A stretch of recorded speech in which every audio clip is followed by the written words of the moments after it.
बीबी जी, अब मैं इंडिया में तो रहता नहीं। अच्छा। मैं पाकिस्तानी हूँ, मैं तो पाकिस्तान की खैर मांगूंगा। मेरा पाकिस्तान जो है इंडिया से बहुत बेहतर है।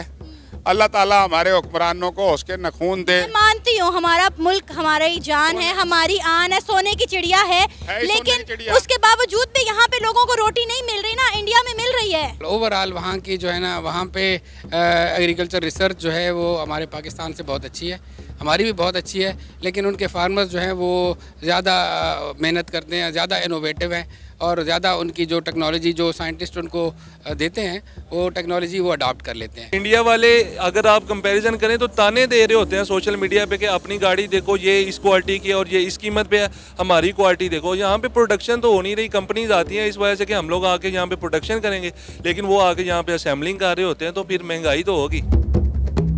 अस्सलाम वालेकुम, नमस्ते, सत श्री अकाल, मैं हूँ सना अमजद। नाज़रीन, होलसेल मार्केट के सदर का कहना है कि पाकिस्तान के पास सिर्फ 15 दिन की दालों का स्टॉक बचा है। अगर हुकूमत पाकिस्तान ने पोर्ट पर खड़े हुए कंटेनर्स को क्लियर ना किया तो पाकिस्तान को आटे और चावल के साथ साथ दालों के बहरान से भी गुजरना पड़ेगा। दूसरी जानिब पाकिस्तान के ex prime minister Imran Khan साहब का कहना है कि वक्त के साथ साथ पाकिस्तान में महंगाई बढ़ती चली जा रही है और इंडिया में महंगाई कम हो रही है। इसी पर आज हम बात करेंगे पाकिस्तान की आवाम से, तो आइए चलिए हमारे साथ। अस्सलाम वालेकुम। वालेकुम अस्सलाम। सर, आपका नाम? Haji Mohammad Ikram Arai, exporter, importer, owner cold store, Bani fruit market Multan.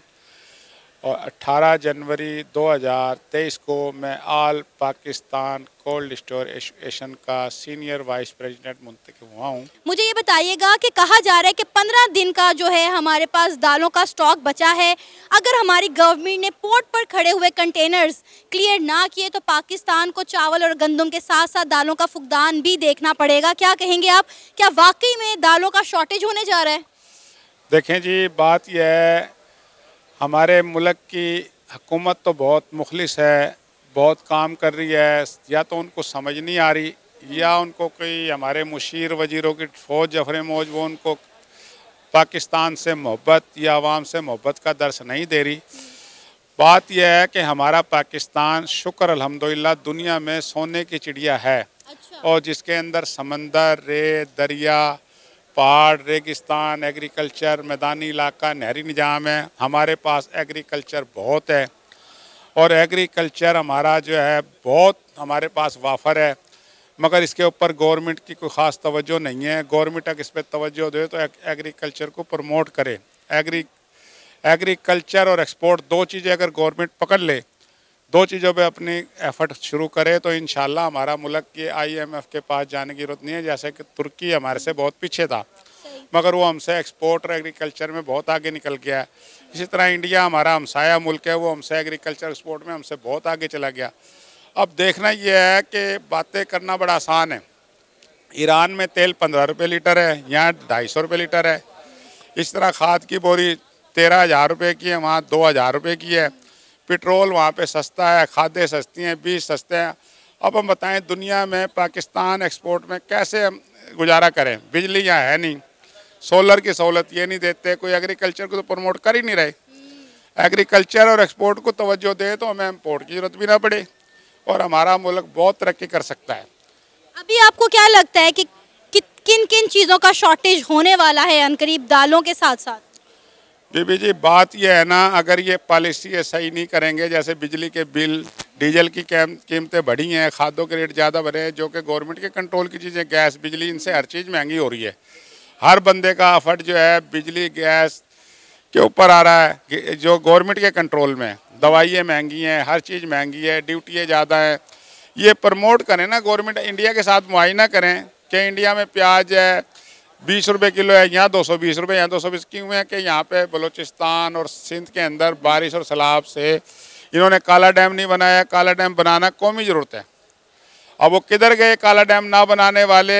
सरहद भी डूब गया, बलोचिस्तान भी डूब गया, सिंध भी डूब गया, फिर इनकी आँख नहीं खुल रही। मैं 50 साल से देख रहा हूँ कालाबाग डैम बनना चाहिए, जो नहीं बना रहे। आपने कहा कि हमें इंडिया के साथ मुआहिदा करना चाहिए, उनके साथ पॉलिसीज बनानी चाहिए, उनसे प्याज टमाटर जो चीज़ें यहाँ पर महंगी हैं वहाँ पर सस्ती है वो लेनी चाहिए। तो जब ये चीज़ किसानों को पता है, साइंसदानों को पता है, आम आवाम को पता है, तो ये बात हमारे हुक्मरानों की समझ में क्यों नहीं आ रही? क्यों नहीं इंडिया के साथ कोई ट्रेड खोलते? देखें बीबी जी, बात सुने ना, हमारा मौक़िफ़ है अवाम को रिलीफ, अवाम को मारना नहीं है, अवाम को ज़िंदा रखना है, महंगाई से भी बचाना है और उन्हें खुराक देनी है। खुराक के बगैर कोई गुजारा नहीं है। अब जिससे बात यह है, बात चीज़ें जो कि नाजायज़ हैं मगर बीमारी के अंदर, भूख के अंदर वो जायज़ करार हो जाती हैं। तो क्यों नहीं, जब हमारे पास प्याज वहाँ 20 रुपये प्याज की शार्टिंग है, हमारा मुल्क डूब गया जो कालाबाग डैम ना बनाने की वजह से, तो इनको चाहिए कि अपने अवाम का सोचें ना, सिर्फ अपनी अना का मसला ना बनाएं। आपको पता है कि इंडिया हमेशा अपनी अवाम दोस्त पॉलिसियां बनाता है, लेकिन हमारे जो हुक्मरान हैं वो अपने जो है अपने मफाद के मुताबिक पॉलिसियां बनाते हैं, उन्हें वो अपने ज़ाती मफाद वाली पॉलिसियां बनाती हैं, मुल्क के मफाद के लिए वो कोई पॉलिसी नहीं बनाते। देखें बीबी जी, बात सुने ना, आप इधर पाकिस्तान में रहती हैं, गंदम के दिनों में हमारे मुल्क में इतनी गंदम पैदा होती थी, कितना बड़ा जमींदार, ब्यूरोक्रेट, MNA MP वो लाइन में लग के तहसीलदार, पटवारी और AC से परमिट लेता था कि मेरी गंदम खरीद लो। अब वो गंदम कहाँ गई? जबकि हम अफगानिस्तान भी हर साल दे रहे हैं। गन्ने का ये हाल देख लें, गन्ने की आपको ट्राली इन दिनों में मिलती थी, दिसंबर के बाद रोड ब्लॉक होते थे, आप गुजर नहीं सकते थे। और चीनी 40 रुपए किलो कोई लेता नहीं था। और मिल ओनर जो है जमींदार को पैसे नहीं देता था। हर जमींदार बड़ा बड़ा बदमाश MNA MPA वजीर मशीर हाथ जोड़ के उधार पे गन्ना देता था और उधार पे मिन्नतें करके 2-3 महीने पेमेंट लेता था। अब वो चीनी किधर गई? इंडिया की हुकूमत ने या इंडिया के सियासतदानों ने किस तरह वहाँ पे कीमतें इतनी कंट्रोल कर रखी हैं जो हमसे नहीं हो पा रही? बीबी जी, मैं इंडिया में तो रहता नहीं। अच्छा। मैं पाकिस्तानी हूँ, मैं तो पाकिस्तान की खैर मांगूंगा। मेरा पाकिस्तान जो है इंडिया से बहुत बेहतर है। अल्लाह ताला हमारे हुक्मरानों को उसके नखून दे। मैं मानती हूँ हमारा मुल्क हमारी जान है, हमारी आन है, सोने की चिड़िया है, लेकिन उसके बावजूद भी यहाँ पे लोगों को रोटी नहीं मिल रही ना, इंडिया में मिल रही है। बीबी जी, मैं आपसे सवाल किया है कि हमारी गंदम गई किधर? ये सारे MNA मशीर वजीर खा के जो ये सही जवाब तो आप दे सकते हैं। आप जरखेज मुल्क से ताल्लुक रखते हैं, आप यहाँ पे ज़राअत का कारोबार करते हैं, तो मेरा ख्याल है इस सवाल का जवाब तो आपको देना चाहिए। कहाँ गई गंदम, कहाँ गई गन्ने की ट्रालियाँ, कहाँ गई चीनी की मिलें, कहाँ हैं, सब कहाँ हैं? वो सारे जो असेंबली में बैठे हैं MNA MPA मशीरों की, कोई मेरी तो नहीं है। अल्लाह करे मैं भी लगाए तो मैं तो चीनी जो है सस्ती कर दूंगा, 30 रुपए किलो, 50। मैं आपको ब्लेम नहीं कर रही हूँ, मैं आपसे पूछ रही हूँ, कि कहाँ गई? बीबी, सारे साहिब इक़्तिदार, इनके पास ही दौलत है, मुझे भी कोई दौलत फंड दे दें, कोई ग्रांट दे दें, पार्टनरशिप में लगा लें। आपको ये लगता है कि इंडिया के साथ अगर हमारी ट्रेड खुलती है तो हमारी आवाम के लिए बेहतरी होगी इसमें? देखें, बात यह है, मैं कर रहा हूँ सुन्नत रसूल की बात, जो हमारे आका, जो हमारे कुरान में लिखा है, बात चीज़ें सल्लम के जो चीज़ नाजायज़ हैं, जिसको हमारे लिए मना है, ममनून है, मगर एज ए बीमारी या एज ए भूख में वो खा सकते हैं, इस्तेमाल कर सकते हैं। सर, आपका नाम? डॉक्टर नदीम। अब्दुल वहीद जी। मोहम्मद राशिद। सर, हमारे सदर जो हैं होलसेल मार्केट के, उन्होंने एक स्टेटमेंट दी है कि पाकिस्तान के पास सिर्फ 15 दिन की दालों का जो है वो ज़ख़ीरा मौजूद है। अगर हमारी गवर्नमेंट ने पोर्ट पर खड़े हुए कंटेनर्स क्लियर ना किए तो पाकिस्तान को गंदम और चावल के साथ साथ दालों के फुकदान को भी जो है वो बर्दाश्त करना पड़ेगा। क्या कहेंगे आप इस हवाले से? हम एक ज़रखेज़ मुल्क हैं, पाकिस्तान को कहा जाता है कि पाकिस्तान का ज़्यादातर हिस्सा जो है वो काश्तकारी पर इंहिसार करता है, तो हमारे यहाँ रोटी को लेकर, दालों को लेकर, गंदम को लेकर, आटे को लेकर, चावल को लेकर ये क्राइसिस क्यों खड़े हो गए हैं? देखें, पाकिस्तान एग्रीकल्चर कंट्री है और हम जो बेसिक हमारी फूड कमोडिटीज़ हैं, हम इनमें सेल्फ सफिशेंट हैं। ऐसा मतलब जहाँ तक प्रोडक्शन का सवाल है ऐसा कोई इशू नहीं है। इश्यूज़ हैं मैनेजमेंट के। हाँ, जहाँ आप दालों की बात कर रही हैं, दालें कुछ इंपोर्ट होती हैं, वहाँ इशू हो सकता है, लेकिन जो सर कौन कौन सी दालें इंपोर्ट होती हैं? सोयाबीन इंपोर्ट होता है हमारा, ठीक है, जिस तरह चना है या माश है या मूंग है, ये हमारे मुल्क में सफिशेंट हैं और प्रोडक्शन भी ठीक है, लेकिन मैनेजमेंट के इश्यूज़ हैं, मतलब स्मगल हो जाती हैं और जब प्रोडक्शन होके मतलब मार्केट में चीज़ आती है, गवर्नमेंट का कंट्रोल नहीं होता, जिसकी वजह से इधर उधर निकल जाती है चीज़। अदरवाइज़ इस तरह का बेसिकली हमारे मुल्क में फ़ूड का कोई ऐसा क्राइसिस नहीं है और ना ही इसके इम्कानात हैं। हम लीडिंग प्रोड्यूसर हैं फूड कमोडिटीज़ में, वीट में, राइस में, शुगर केन में, मतलब और फ्रूट्स में हमें कोई इशू नहीं आ सकता। तो सर अवाम क्यों रो रही है कि उन्हें आटा नहीं मिल रहा? आपने खबर सुनी होगी पिछले दिनों एक बंदा आटे के हसूल के लिए उसने अपनी जान की बाजी लगा दी, वो अपनी ज़िंदगी के बाजी से हार गया। फिर हमारे मुल्क में लोग आटे के लिए, रोटी के लिए क्यों रो रहे हैं, क्यों अपनी जानें दे रहे हैं? बेसिकली इसका सबसे बड़ा मसला जो है ना, एनर्जी जो क्राइसिस है ना, इससे रिलेटेड है। एनर्जी क्राइसिस की वजह से जो एग्रीकल्चरल इनपुट्स हैं उनकी प्राइसेस बहुत ज़्यादा हाई हो गई हैं और इसकी वजह से ना आउट ऑफ एक्सेस हो गई है फूड आम लोगों की। अदरवाइज़ प्रोडक्शन जो है उसका कोई इशू नहीं है। अभी आपने बात की कि प्राइसेस महंगी है ना, मैं वही बात करने जा रही हूँ। इमरान खान साहब जो पाकिस्तान के एक्स प्राइम मिनिस्टर हैं, उन्होंने एक स्टेटमेंट दी है कि पाकिस्तान में महंगाई दिन ब दिन बढ़ती चली जा रही है और हमारा हमसाया मुल्क भारत, जिससे हम हमेशा आड़ेबाजी लगाते हैं, मुकाबलेबाजी उनके साथ रहती है, वहाँ पे महंगाई कम है, वहाँ पर चीज़ें कंट्रोल रेट पर बड़े मुनासिब तरीके से, मुनासिब प्राइस पे लोगों को मिलती है। उसकी क्या वजह है? ये देखें, मतलब ये उनकी स्टेटमेंट खुद ये शो कर रही है, हमारे पॉलिटिकल लोग अप्रिशिएट कर रहे हैं इंडिया को इस हवाले से कि वहाँ पे पॉलिटिकल स्टेबिलिटी है, वहाँ पे उनका कंट्रोल है, चेक एंड बैलेंस अच्छा है, जिसकी वजह से वहाँ पे इस तरह का कोई इशू नहीं है। और वीकनेसेस हमारे यहाँ पे मैनेजमेंट साइड पे या पॉलिटिकल लोगों में हैं, जिनकी वजह से ये क्राइसिस आते हैं। अदरवाइज़ जहाँ तक प्रोडक्शन की मैं बार बार बात कर रहा हूँ, हम लीडिंग प्रोड्यूसर हैं। सर आप क्या कहेंगे इस सारे मामले पर? क्या वाकई में आपको भी लग रहा है कि पाकिस्तान में चावल और आटे के साथ साथ हमें दालों का फुकदान भी बर्दाश्त करना पड़ेगा? देखें, आपने बात की थी कि यहाँ पे जो होल सेलर जो कह रहे हैं कि जी यहाँ पे क्राइसिस हो जाएगा, तो बेसिकली ये एक पॉलिसी इशू है। गवर्नमेंट के हिसाब से गवर्नमेंट का कहना यह है कि जो सोयाबीन मंगवाई जा रही है वो GMOs हैं, उसमें वो जेनेटिकली मॉडिफाइड है और वो जो जेनेटिकली मॉडिफाइड सोयाबीन होती है वो सेहत के लिए ठीक नहीं होती, उससे मुख्तलिफ़ किस्म की बीमारियां, मिसाल के तौर पे कैंसर वगैरह जो है वो पैदा हो रही है। तो ये गवर्नमेंट का इशू है। तो मेरे सोयाबीन हम कहाँ से मंगवा रहे हैं? ये तो अमेरिका वगैरह से आ रही है। तो ये GMOs जो होते हैं इनकी प्रोडक्शन बहुत ज़्यादा होती है, लेकिन उसके साथ हेल्थ इश्यूज़ है। तो सर पाकिस्तान ये सोयाबीन खुद काश्त क्यों नहीं करता? देखें, ये बहुत अच्छा आपने सवाल किया है। तो मेरे ख्याल में गवर्नमेंट को इस तरफ तवज्जो देनी चाहिए कि हमें सोयाबीन के लिए हमारी जो ज़मीन है वो बिल्कुल मुनासिब है, यहाँ बड़ी अच्छी प्रोडक्शन हो सकती है। तो गवर्नमेंट को इस तरफ तवज्जो देनी चाहिए और किसानों को सब्सिडीज़ दें, किसानों को अच्छा बीज अवेलेबल करें ताकि वो किसान जो हैं वो सोयाबीन की प्रोडक्शन ज़्यादा करें।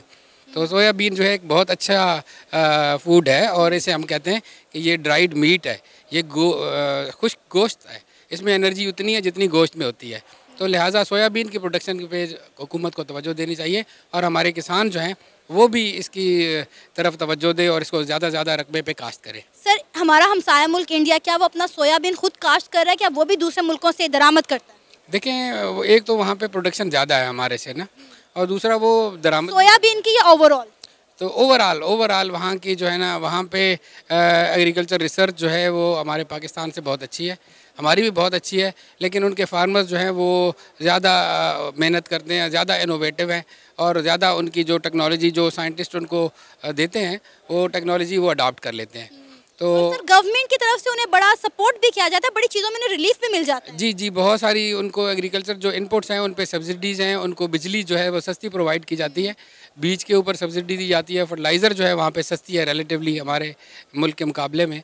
लिहाजा जो है वो इन सस्ती इनपुट्स की वजह से वहाँ पे किसान जो है ये चीज़ें ज़्यादा इस्तेमाल करते हैं और अच्छी पैदावार लेते हैं। सर इंडिया और पाकिस्तान के अगर हम बात करें तो दोनों की चीज़ों की, सब्जियों की, दालों की या राशन की कीमतों में इतना बड़ा फ़र्क क्यों है? यहाँ पर आटा 160 मिल रहा है, वहाँ से 25 से 30 रुपए किलो मिल रहा है, यहाँ तक कि कश्मीर में 50 रुपए किलो, जो दाल यहाँ पर 100 रुपए की किलो है वहाँ पे 40 रुपए या 20 रुपए केजी मिल रही है। अगेन ये एक तो मैंने कहा कि यहाँ पे पेट्रोलियम प्राइसेस से इसका लिंक होता है और दूसरा ये मिसमैनेजमेंट है। बेसिकली ये मिसमैनेजमेंट है और लैक ऑफ गवर्नेंस है।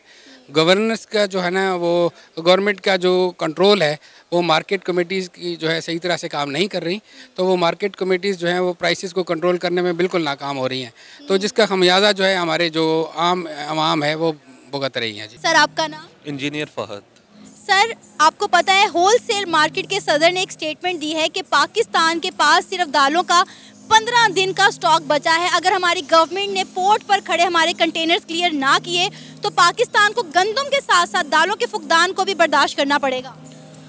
वो उन्होंने बजाज स्टेटमेंट दिया होगा, लेकिन उससे पहले उन्हें अपने मुल्क में भी तो चेक एंड बैलेंस करना चाहिए कि जब फ्लड आया था उस टाइम पे भी लोगों ने गंदम स्टॉक की हुई थी, तो वो जो गंदम है वो काई लगने की वजह से डिस्ट्रॉय हो गई है बजाय कि वो किसी के पेट में चली जाती और मुल्क में आटे का एक फुकदान पैदा हो जाता है। लेकिन जो स्टॉकर्स हैं वो उसे माल को अपने स्टॉक करके रख लेते हैं, तो शॉर्टेज जो है वो तो हम लोग मुल्क से ही कर रहे होते हैं, जो बाद में पोर्ट से तो हमें लाजमी मंगवाना पड़ेगा। पाकिस्तान जो है वो एक एग्रीकल्चरल कंट्री है, लेकिन फिर भी हमें गंदम बाहर से मंगवानी पड़े, ये तो एक सोचने की बात है ना। सर, अभी हमारे ex prime minister Imran Khan साहब ने भी एक स्टेटमेंट दिया है कि पाकिस्तान में महंगाई वक्त के साथ साथ बढ़ती चली जा रही है और हमारे हमसाए मुल्क इंडिया, जिसको हम कहते हैं हमारा दुश्मन मुल्क, से 500 बातें सुनाते हैं, उसके साथ बॉर्डर पर खड़े होकर टांगे ऊपर करने को कंपटीशन करते हैं, वहाँ पे महंगाई कम हो गई और पाकिस्तान में बढ़ती चली जा रही है।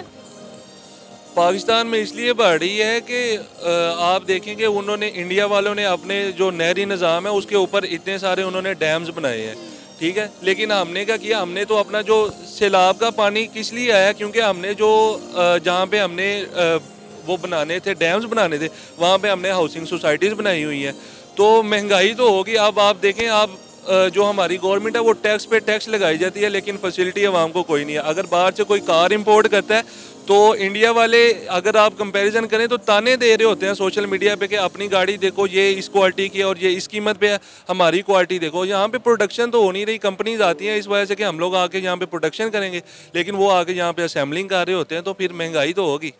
क्या वजह है इंडिया में जो है, जो दाल यहाँ पर 100 रुपये किलो मिल रही है, इंडिया में आपको 40 रुपये 20 रुपये किलो मिलेगी, यहाँ पर आटा 150 किलो पहुँच गया है, वहाँ पे 25 से 30 रुपये किलो है।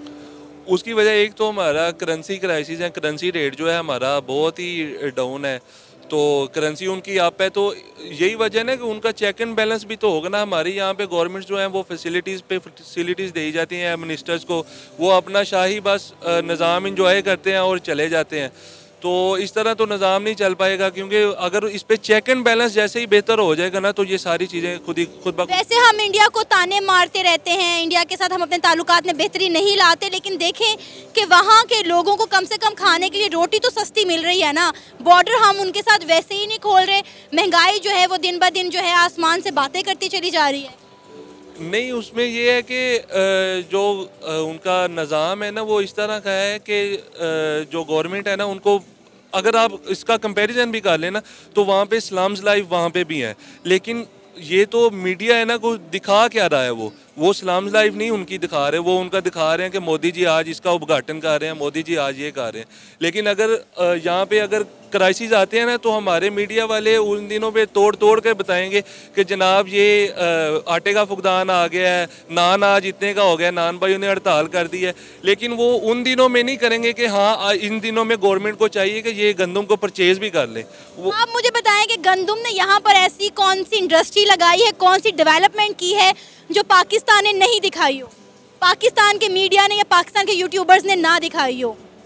डेवलपमेंट उन्होंने, आप देखें ना, जब हमजा शहबाज की यहाँ पे गवर्नमेंट थी उन दिनों पे सीरियसली जो एक एंकर पर्सन है सोशल मीडिया पे वो पीट के बताते रहे हैं कि ये गंदम को परचेज करने का टाइम है, इन्होंने नहीं की। लेकिन हमारे जो मीडिया एंकर्स हैं जो स्ट्रीम लाइन पे हैं उन्होंने तो एक दफ़ा नहीं कहा, वो बल्कि उनके गुण गाते रहे। आज हमजा शहबाज साहब ने इसका इफ्तिताह कर दिया। मैं किसी की तरफ साइड नहीं ले रहा, ये नहीं कि मैं PTI को सपोर्ट कर रहा हूँ, लेकिन ये बेसिक चीज़ें हैं जो कि हर गवर्नमेंट को सोचनी चाहिए कि उन्होंने किस टाइम पर क्या एक्शन लेना है।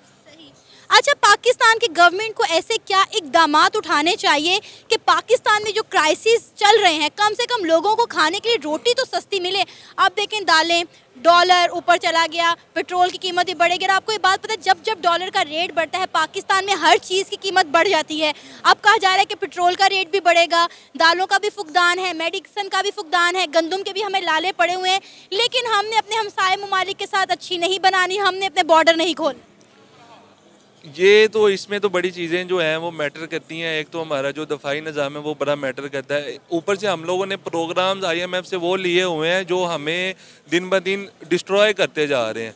हम लोग उनके साथ इस तरह की डीलिंग नहीं बना पाते कि हमने अपनी पब्लिक को कैसे उसका हमने हमने अपनी पब्लिक को किस तरह हमने उन्हें सर्विसेज देनी है, किस तरह उन्हें हमने फैसिलिटीज़ देनी है, लेकिन वो हम उनके साथ ये वाले मुआहदे करते हैं कि हमने टैक्सीज कितने लगाने हैं। अभी फिर IMF का जो वफ्द आएगा वो इसी वजह से आएगा कि टैक्सीज किस तरह लगाएं, हम अपने पैसे कैसे रिकवर करें। ये था हमारा आज का प्रोग्राम। आपने जानी पाकिस्तानी अवाम की राय। उम्मीद है आपको आज का हमारा ये प्रोग्राम पसंद आया होगा। आप भी अपनी राय का इजहार कर सकते हैं नीचे दिए गए कमेंट सेक्शन में। इसी के साथ मुझे इजाज़त दें, पर जाने से पहले हमारे चैनल को सब्सक्राइब करें, वीडियो को लाइक करें और शेयर करें। अल्लाह हाफिज़।